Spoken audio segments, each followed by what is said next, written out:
আজ চূড়ান্ত ভোটার তালিকা প্রকাশ করা হবে এবং নাম থাকবে 7,08,00,000। এর আগেই আপনারা জানেন যে খসড়া তালিকায় নাম ছিল 7,66,00,000। প্রথমেই বাদ যায় 58,00,000 নাম। ভোটারদের একাধিক ক্যাটাগরিতে ভাগ করা হয়েছে। লেখা থাকবে ভোটার স্ট্যাটাসে অ্যাপ্রুভড, নিষ্পত্তি হয়নি এবং ডিলিটেড।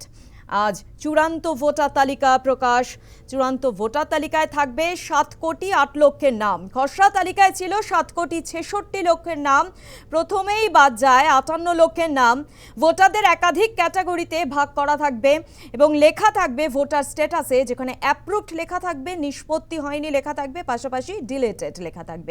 আর এই নিয়ে বিস্তারিত জানাবে সরাসরি রয়েছে সিইও দপ্তর থেকে আমাদের প্রতিনিধি মৌমিতা মিত্র। মৌমিতা, আজ চূড়ান্ত ভোটার তালিকা প্রকাশ করা হবে, তুমি সিইও দপ্তরে আছো, এই মুহূর্তে দাঁড়িয়ে বিস্তারিত জানো। দেখো, একেবারেই কমিশন সূত্রে যেটা বলা হয়েছিল যে আজকে অর্থাৎ 28শে ফেব্রুয়ারি দুপুরের পর থেকেই অনলাইনে চূড়ান্ত ভোটার তালিকা, যেটা প্রথম তালিকা, সেটা কিন্তু অ্যাভেলেবেল হয়ে যাবে এবং যারা ভোটাররা এই তালিকা থেকে নিজেদের নাম খুঁজবেন, অনলাইনে 3টে ওয়েবসাইট রয়েছে, সেখান থেকে তারা নাম খুঁজে নিতে পারবেন। তার মধ্যে অবশ্যই CEOWestbengal.wb.gov.in, আরেকটি ওয়েবসাইট হলো voters.eci.gov.in এবং আরও একটি ওয়েবসাইট হলো electoralsearch.eci.gov.in। এছাড়াও নির্বাচন কমিশনের যে অ্যাপ রয়েছে ECI নেট, সেই অ্যাপ ডাউনলোড করে সেটাকে ইনস্টল করতে হবে এবং সেখান থেকেও তারা নিজেদের নাম দেখতে পারবেন। নাম খোঁজার ক্ষেত্রে দুটি পদ্ধতি রয়েছে, একটা হচ্ছে নিজের নাম এবং বিধানসভা কেন্দ্র, সেই দুটি সিলেক্ট করে তারা সার্চ অপশানে গেলে টোটাল ডিটেলসটা তারা পেয়ে যাচ্ছেন, অথবা যে এপিক নাম্বার রয়েছে অর্থাৎ ভোটার কার্ডের যে নাম্বার, সেই নাম্বার দিলে সরাসরি কিন্তু তার কি স্ট্যাটাস সেটা তিনি দেখতে পেয়ে যাবেন। এবং যেরকমটা তুমি শুরুতেই বললে যে 3টে ক্যাটাগরি থাকছে, একটা হচ্ছে অ্যাপ্রুভড অর্থাৎ যাদের নাম ইতিমধ্যেই চূড়ান্ত ভোটার তালিকায় স্থান পেয়ে গেছে, আরেকটা হচ্ছে যাদের নাম বাদ গিয়েছে তাদের নামের পাশে ডিলিটেড লেখা থাকছে, এবং আরও একটি হচ্ছে জুডিশিয়াল অফিসাররা এখনও যে সমস্ত ভোটারের স্ক্রুটিনির কাজ করছেন, অর্থাৎ যেগুলো এখনও বিচার বিভাগের আওতায় রয়েছে, সেই সমস্ত ভোটারদের নামের পাশে লেখা থাকবে আন্ডার অ্যাডজুডিকেশন, অর্থাৎ তাদের এখনও নিষ্পত্তির কাজ সম্পূর্ণ হয়নি। এবং আজকের যে চূড়ান্ত তালিকা, সেখানে দেখা যাচ্ছে যে প্রায় 7,08,00,000 কাছাকাছি ভোটারের নাম কিন্তু থাকার সম্ভাবনা রয়েছে কমিশন সূত্রে যেরকমটা খবর, এবং সেক্ষেত্রে বাদ যাওয়া ভোটারের নামও থাকবে, যাদের এখনও নিষ্পত্তি হয়নি তাদের নামও কিন্তু একই রকমভাবে থাকছে। এবং যেটা সূত্র মারফত আমরা খবর পাচ্ছি, বিভিন্ন যে ডিইও অফিস রয়েছে, জেলা নির্বাচনী আধিকারিকের দফতর, সেখানে ইতিমধ্যেই এই চূড়ান্ত তালিকার হার্ড কপি পৌঁছতে শুরু করে দিয়েছে। এবং সেখান থেকে যেটা খবর পাওয়া যাচ্ছে, বাঁকুড়া থেকে প্রায় 1,35,000 ভোটারের নাম বাদ যেতে চলেছে বাঁকুড়া জেলার ক্ষেত্রে। উত্তর কলকাতার ক্ষেত্রে 17,000 ভোটারের নাম বাদ যেতে চলেছে এখনো পর্যন্ত, যেটা কমিশন সূত্রে খবর। এবং যাদের লজিক্যাল ডিসক্রিপেন্সি এখনো অবধি নিষ্পত্তি হয়নি, সেই ভোটার 60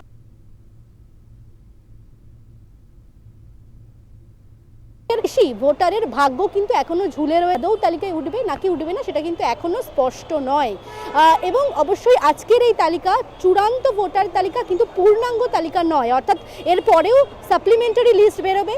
এবং যেটা সুপ্রিম কোর্টের নির্দেশ রয়েছে যে নমিনেশন বা মনোনয়ন জমা দেওয়ার দিন পর্যন্ত সেই সাপ্লিমেন্টারি তালিকা প্রকাশ হতে থাকবে, অর্থাৎ এসআইআর এর কাজ কিন্তু চলতেই থাকবে।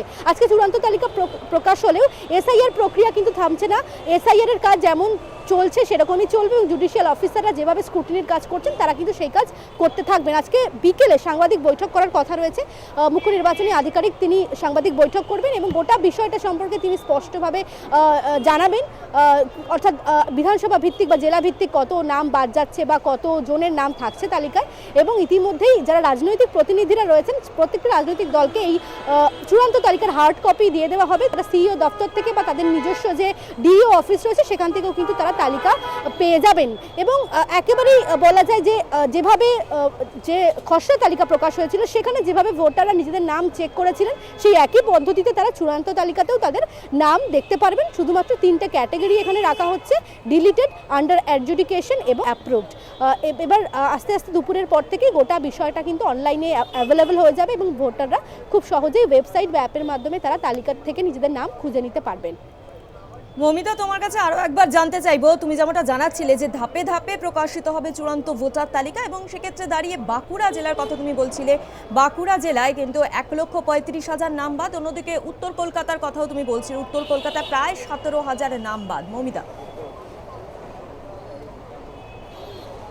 দেখো একেবারেই এইটা নিয়ে কিন্তু একটা জল্পনা দীর্ঘদিন ধরেই চলছে যে কোন জেলায় কত নাম বাদ যেতে চলেছে, কত কারণ আমরা দেখেছি যে এর আগেও আমরা দেখেছি মুর্শিদাবাদে সবথেকে বেশি কিন্তু নিষ্পত্তির কাজ বাকি রয়েছে, যেটা কমিশন সূত্রে বলা হয়েছিল যে মুর্শিদাবাদ জেলায় 1 লক্ষেরও বেশি ভোটারের নিষ্পত্তির কাজ কিন্তু বাকি রয়েছে এবং দক্ষিণ 24 পরগনা রয়েছে, পূর্ব মেদিনীপুর রয়েছে, বিভিন্ন জেলাগুলোতে কিন্তু এখনও লজিক্যাল ডিসক্রিপেন্সির কাজ বাকি রয়েছে। সেই জায়গা থেকে কোন জেলা থেকে কত নাম বাদ যাচ্ছে সেটা নিয়ে একটা জল্পনা ইতিমধ্যেই রয়েছে এবং যে জায়গাগুলোতে আমরা জানি যে মতুয়া সম্প্রদায়ের মানুষজন বেশি থাকেন বা বাংলাদেশ সীমান্তবর্তী এলাকা যে সমস্ত জায়গাগুলো রয়েছে বা যেখানে সংখ্যালঘু সম্প্রদায়ের মানুষজনরা থাকেন, যাদের এসআইআরে অনেকেরই স্ক্রুটিনিতে তাদের ডাকা হয়েছিল, শুনানিতে ডাকা হয়েছিল, এরকম বিভিন্ন জেলার টোপোগ্রাফিটা কিন্তু আলাদা আলাদা। সেই জায়গা থেকে কিছু কিছু তথ্য যেগুলো আমাদের হাতে এসে পৌঁছেছে, সেখানে বাঁকুড়ার পরিসংখ্যান তোমাকে বললাম, বাঁকুড়া থেকে নাম বাদ যাচ্ছে 1,35,000 ভোটারের, এটা একটা সম্ভাব্য পরিসংখ্যান অবশ্যই।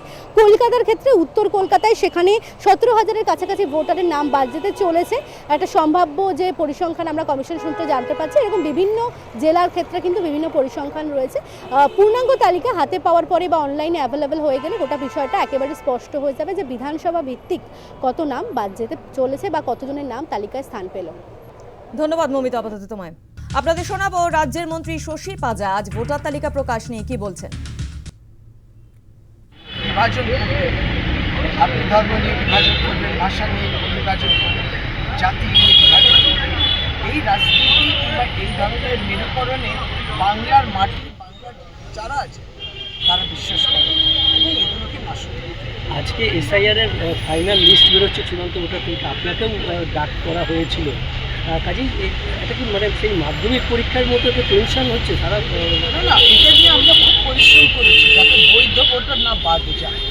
এটা নিয়ে একমাত্র রাজনৈতিক দল পরিশ্রম করেছে সেটা হচ্ছে তৃণমূল কংগ্রেস। কারণ তারা যদি ইলেকশন কমিশন উদ্দেশ্য প্রণোদিতভাবে এই কাজটি করেছে, প্রক্রিয়াকরণের মধ্যে স্বচ্ছতা ছিল এবং সবসময় দেখবেন খবরটাও আসছে সূত্র মারফত, কোনো পরিষ্কার খবর দেয়, রাজনৈতিক দলকে সচেতন করে এবং তাদের মধ্যেও নোটিফিকেশন আসে, হোয়াটসঅ্যাপ কমিউনিকেশন আছে। এইভাবেই এরকম একটা গুরুত্বপূর্ণ কাজ তারা ঠিক করবে। সেখানে আমাদের লিস্টটা নিয়ে টেনশন, সুপ্রিম কোর্ট মান্যতা দিয়েছে তৃণমূল কংগ্রেস যা বলেছে, সুতরাং যোগ্যভাবে বৈধ ভোটারকে থাকতে হবে। আমাদেরকেও ডেকেছিল, আমিও তো দেখবেন অ্যাডজুডিকেশন লিস্টে আছে, বলা যায় না এদের এক্সপেক্ট দি আনএক্সপেক্টেড, এদের কিছু এদের কাছে প্রত্যাশা নেই, কিন্তু বৈধ ভোটার বাদ যাবে না, এই লড়াইটা সেই লড়াই ওই জায়গায়